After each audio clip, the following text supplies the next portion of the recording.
John Stuart Mill labors mightily to show us that freedom is consistent with, indeed, instrumental to the greatest good for the greatest number.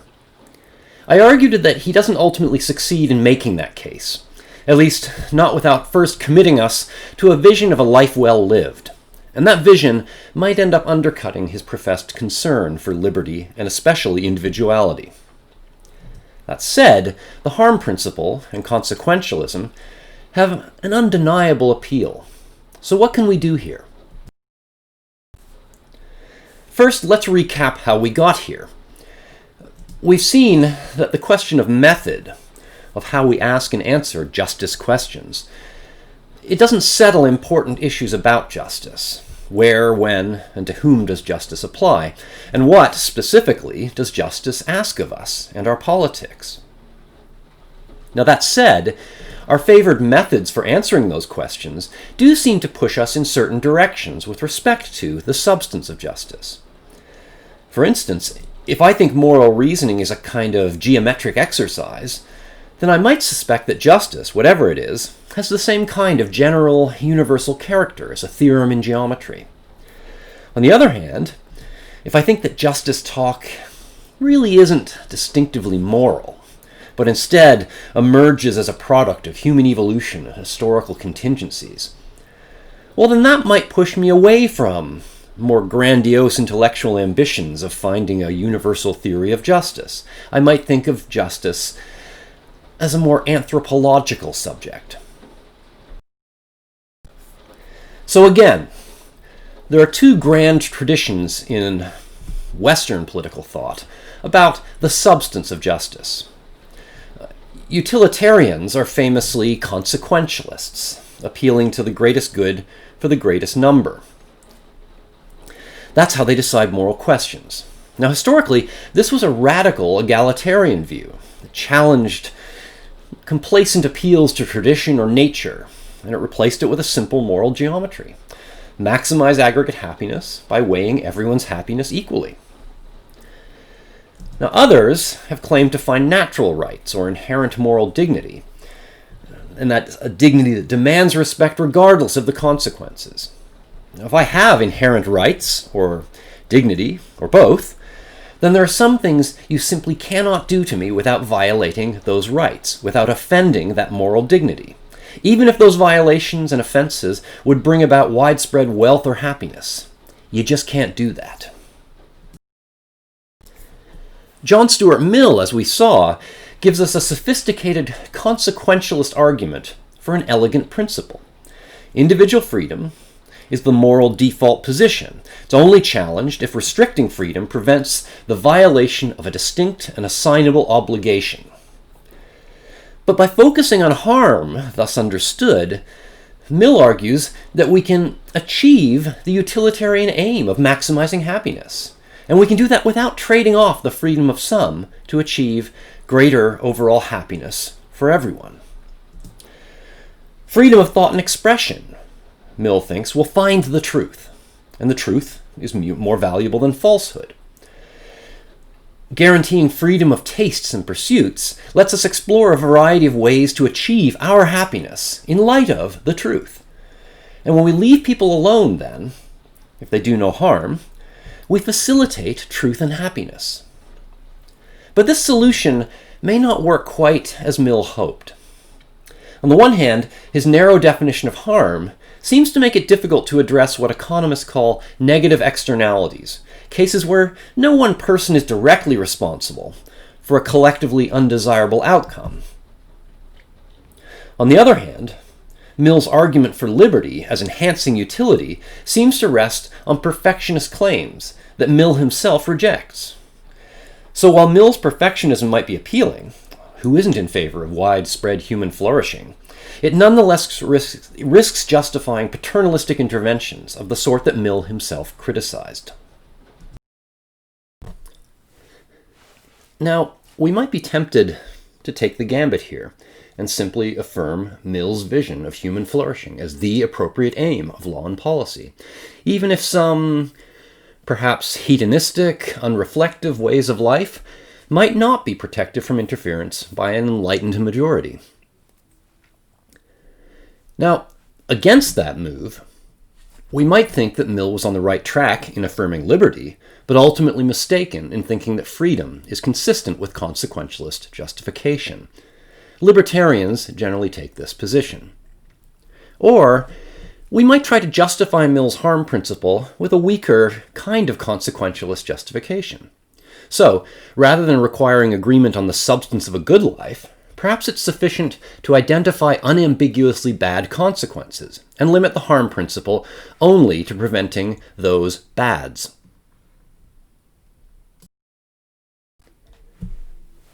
Now, in their distinctive ways, the philosophers Peter Singer and Hugh Lafollette pursue this latter line of thought.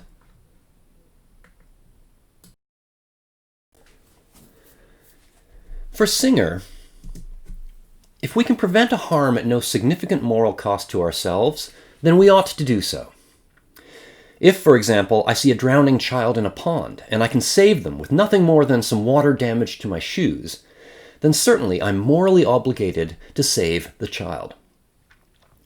But consider established charities, which are now very effective at what they do. Indeed, some would argue that they can be sometimes more effective than struggling government agencies in recipient countries.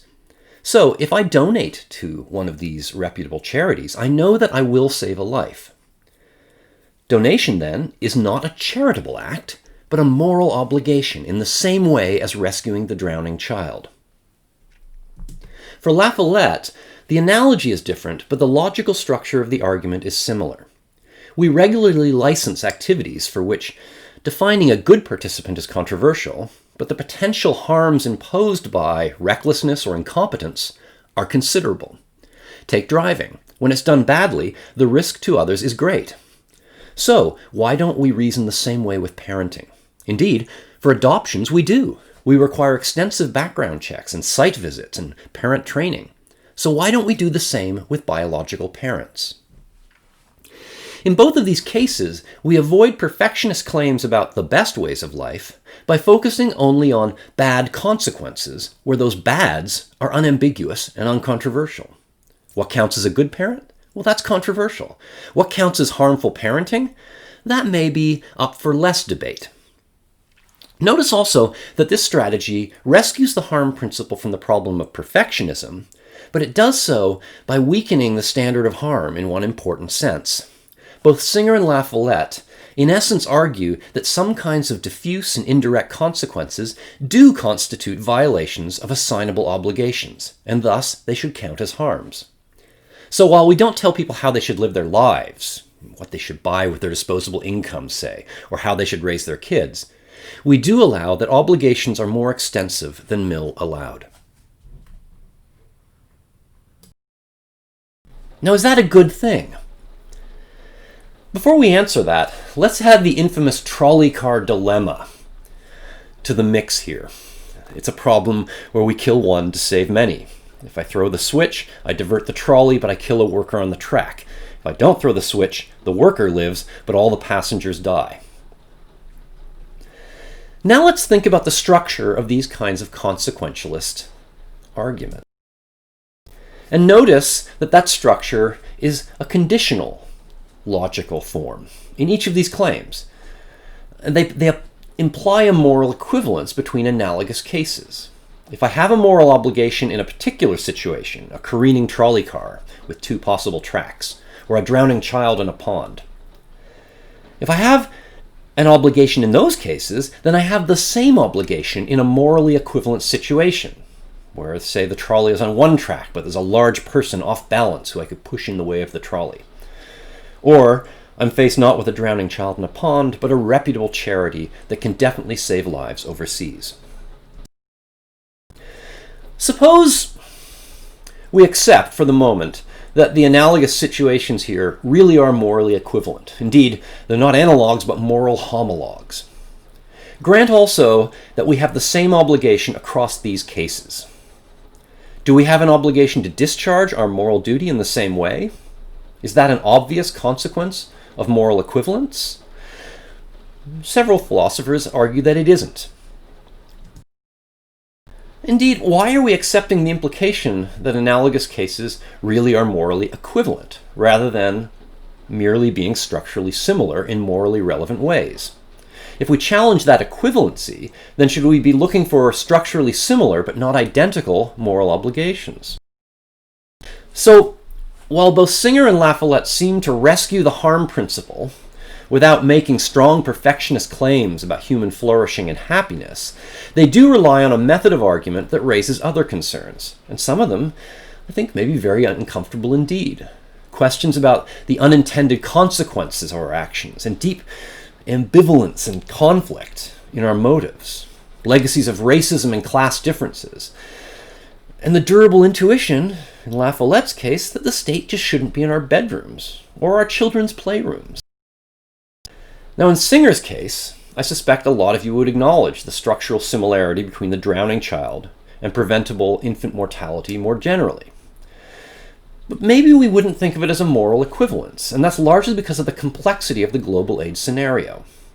Now, to be sure, Singer devotes a great deal of energy, both in his scholarship and his advocacy, to denying that obvious complications in his argument might matter. Mere distance is irrelevant, morally speaking, as is the presence of others who are failing to discharge their obligations. Still, it's hard to avoid concern with unintended consequences when we ask about our duties to distant others. The documentary Poverty, Inc. lays out some of these concerns in dramatic, often painfully dramatic relief. Exactly the kinds of charitable efforts that Singer says we're obliged to support have often made matters worse over time in struggling regions. Well-meaning, or maybe not, charitable projects can end up destroying local artisans and local industries across Africa and the Americas. Now, Singer might respond, and indeed he more or less has in other work, that he's only showing us our obligations, not the complexities of discharging them. And that's fine so far as it goes, but perhaps it's not as helpful as we'd like when we think about justice, which is very much concerned with the mechanics of how we should discharge our obligations. There's a similar concern in Lafollette's case. A comparable problem seems to haunt his elegant arguments for the moral equivalence across these analogies. I mean, the particulars of how we prevent unambiguous harms surely matters. And in the case of child welfare, I think we need to be very skeptical indeed that the coercive state can implement harm prevention policies related to parenting without violating liberties and reinforcing historical prejudices and injustice, too often with tragic and utterly preventable consequences, usually for women of color and modest to desperate economic means. I think Canada's shameful legacies with respect to Indigenous families, not least the tragedies of residential schools, that experience shouldn't inspire much confidence that the state can march in and discharge our obligations to prevent some harms without causing a bunch of new ones. So perhaps then the libertarians have it right. Mill was onto something important with the harm principle, but if we try to broaden the definition of harm to satisfy some moral intuitions, feed the world, save the children, you'll often end up doing at least as much harm as good.